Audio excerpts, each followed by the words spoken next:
Yes, जहां हम cricket की बात करते हैं, पाकिस्तान क्रिकेट में कोई ख़ास ऐसी खुशखबरी नहीं, मगर और खेलों में, दीगर खेलों में हमें खुशखबरियां ज़रूर मिल रही हैं। पैरालंपिक्स में हैदर अली ने जीता ब्रॉन्ज मेडल, और शुरुआत जब की थी तो we were stuck on gold, but eventually Uzbek player जो हैं वो मूव ऑन किए फॉरवर्ड, देन कैनेडियन प्लेयर वो मूव ऑन किए forward, and we ended up in bronze. मगर फिर भी bronze is something to celebrate because this is the consecutive 4th medal that Haider has won for Pakistan। और जहां जिस तरह हमने अरशद नदीम को सेलिब्रेट किया था, we should celebrate Haider Ali as well. अभी तक हैदर वापस नहीं आए हैं पाकिस्तान, मगर उसी तरह उनका जो है वो उनको वेलकम करना चाहिए, उसी तरह उनको सराहना चाहिए, because there was just one athlete in Paralympics जो पाकिस्तान को रिप्रेजेंट कर रहे थे, और वो एक एथलीट भी अगर आपको मेडल लेकर दे रहे हैं, सो hats off to him। Consecutive 4th medal for Haider Ali, so congratulations to Haider Ali and thank you, we are proud on it। आगे बढ़ते हैं और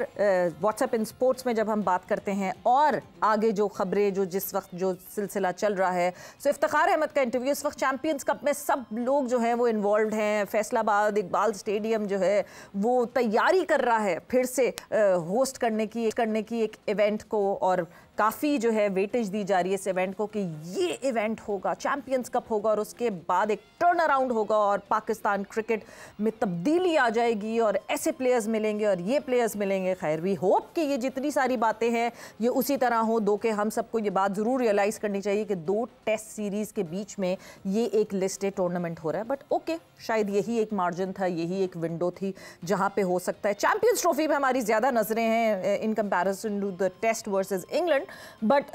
इफ्तिखार अहमद कहते हैं कि मैं रेड बॉल क्रिकेट भी खेलना चाहता हूँ, मगर मुझे खुदारा मिडिल ऑर्डर बैटर ना कहिए, मैं टेल एंडर हूँ, क्योंकि मैं जिस नंबर पे खेलता हूँ वो टेल एंडर है, सो मिडिल ऑर्डर बैटर ना कहिए, या फिर मुझे चौथे नंबर पे खिलाएं जहाँ पे मैंने रन्स किए। कहना उनका सही है कि कोई एक जगह स्टेबल हो उनकी कि उन्होंने कहाँ खेलना है, या तो वो मिडिल ऑर्डर बैटर की तरह खेलें या फिर वो अपने आप को टेल एंडर समझते रहें और टेल एंडर की तरह खेलें। दूसरी तरफ मोइन अली की बात करें तो इंग्लिश क्रिकेटर मोइन अली जो हैं उन्होंने he has hung his boot, और इवेंचुअली टेस्ट से तो उन्होंने खैर बात कह ही दिया था, eventually he has said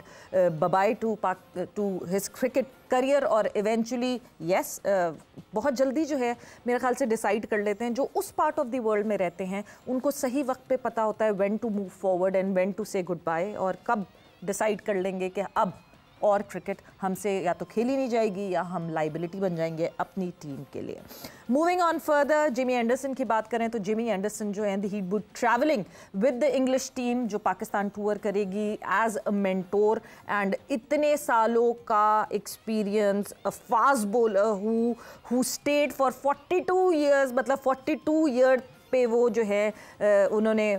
eventually retirement जो है वो ऐलान किया। So yes, he be with the team. So देखना ये है कि किस तरह की कंडीशंस होंगी, क्या होंगी, मगर अभी भी जो वेन्यूज़ का कंफ्यूजन है वो ब्रेंडन मैकलम से जब प्रेस कॉन्फ्रेंस में बात हुई तो मैकलम ने कहा कि हमें जब तक वेन्यू कंफर्म नहीं होगा हम स्क्वाड कंफर्मेशन नहीं कर सकेंगे। And in the end as usual जब पाकिस्तान टीम में पैनिक बटन दबता है, जब पाकिस्तान टीम की कारकर्दगी अच्छी नहीं होती, सबसे पहले आता है कप्तान बदल दो, कप्तान बदल दो। क्या कप्तान ही वजह है कि नहीं है, और क्या वजूहात हैं, और क्या बेहतरी हो सकती है, ये सारी डिस्कशन आज हम करेंगे व्हाट्सएप इन स्पोर्ट्स में। इतना ही, और जो मेहमान हमारे साथ बैठे वो बहुत क्लैरिटी में हमें ये चीज़ें इसलिए बता सकते हैं because he is been the part of Pakistan, he is captain the side as well. So Pakistan के टेस्ट कैप्टन अजहर अली मेरे साथ मौजूद है। अस्सलाम वालेकुम Azhar, and welcome to the show. वालेकुम सलाम, thank you so much. So Azhar, सबसे पहले तो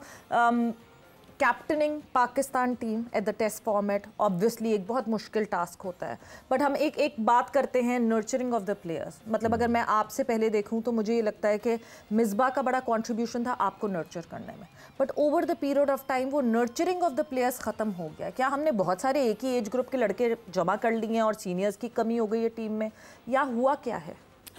नहीं, आई थिंक कि ये बात ज़रूर है कि जब आप सीनियर प्लेयर्स को बहुत जल्दी आउट मतलब बाइट करने के उसमें होते हो और आप कहते हो कि यार ये हमें नए प्लेयर्स चाहिए, which is fine, you know आपको नया ब्लड चाहिए होता है टीम में, लेकिन जो पिलर्स होते हैं ना आपकी टीम के वो ज़रूरी नहीं है बहुत सेंचुरियाँ कर रहे हों, क्योंकि कई टाइम आए होंगे जिसमें मिसबा भाई या यूनस भाई शायद परफॉर्म ना कर रहे हो, you know as a youngsters हम कर गए हों, फिर कई हर मुश्किल सिचुएशन में वो कर जाते थे। सो आई थिंक कि वो चलता रहता है एक कम्बिनेशन, लेकिन होता क्या है कि जो सीनियर प्लेयर होता है ना, वो ना भी रन करे ना, वो एटलीस्ट अपने यंगस्टर्स को गाइड कर रहा होता है और मेंटोरिंग कर रहा होता है इन द ड्रेसिंग रूम। तो वो बहुत बड़ा फैक्टर होता है एक। और हमने ये जब हमने 2018 या 19 में जब ये स्ट्रक्चर चेंज किया इन्होंने फर्स्ट क्लास क्रिकेट में, हमारे XPM के उसके ऊपर के जी डिपार्टमेंट ख़त्म कर दो, 6 टीमें ले आओ, उसके अंदर इतने सारे प्लेयर को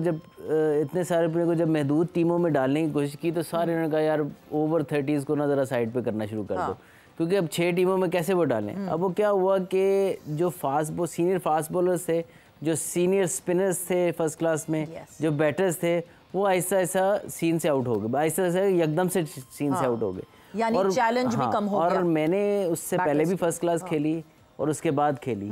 जो बाद वाली फर्स्ट क्लास थी ना, हालांकि ग्रुप ऑफ प्लेयर्स कम थे, क्वांटिटी कम हो गई प्लेयर्स की, लेकिन क्वालिटी बेहतर होनी चाहिए थी। लेकिन मुझे एज ए बैटर सेंचुरियाँ करना फर्स्ट क्लास में और आसान लगने लग गया। क्यों कि वो जो हार्ड पीरियड थोड़ा सा निकाल लो, उसके बाद जो आइडियाज़ थे ना बॉलर्स के, जैसे फास्ट बॉलर के साथ काम करो, सीनियर फास्ट बॉलर मशवरा देता है यार इस पिच पे ऐसे कर लो, तो वो चैलेंज आपको बाद में फेस करना नहीं पड़ता था। आप एक ही फ्लो में सुकून से फिर सेंचुरी करके चले जाते थे। तो आई थिंक कि एक वो बहुत बड़ा फैक्टर हुआ। फिर आपके जब इंटरनेशनल टीम जो आपकी टेस्ट की हो या वनडे की हो, उसमें से बहुत जल्दी जब आप प्लेयर निकालते हैं ना, तो वो क्या होता है, जो दूसरा प्लेयर है वो जो जिसने बनना होता है अभी, वो उस से पहले ही एक्सपोज होना शुरू हो जाता है। मेरे साथ मिसबा भाई 7 साल खेले, यूनुस भाई 7 साल के बाद उन्होंने छोड़ा। ऑल्दो कि मेरी फॉर्म में डिप आया ड्यू टू नी इंजरी और व्हाटएवर, लेकिन वो तैयार करके चले गए। ना चाहते हुए भी आप काफ़ी चीज़ें अच्छी कर जाते हो। सो वो अपनी क्रिकेट खेल रहे थे, लेकिन हम बहुत कुछ सीख रहे थे, साथ साथ वो बताते भी थे। इसी तरह हमारे टाइम पे जब हो रहे थे, बाबर तैयार हो रहा था, बाबर तैयार हो गया एज ए बैटर, लेकिन वो यही होता है कि जो प्लेयर्स बाकी होते हैं वो भी उस में होते हैं, जिसको कहते हैं ना कि उस फ्लो में होते हैं कि यार अभी इन्होंने बनना है आगे जाके, तो वो एक टूट जाता है। मेरे ख्याल में असद शफीक का निकल जाना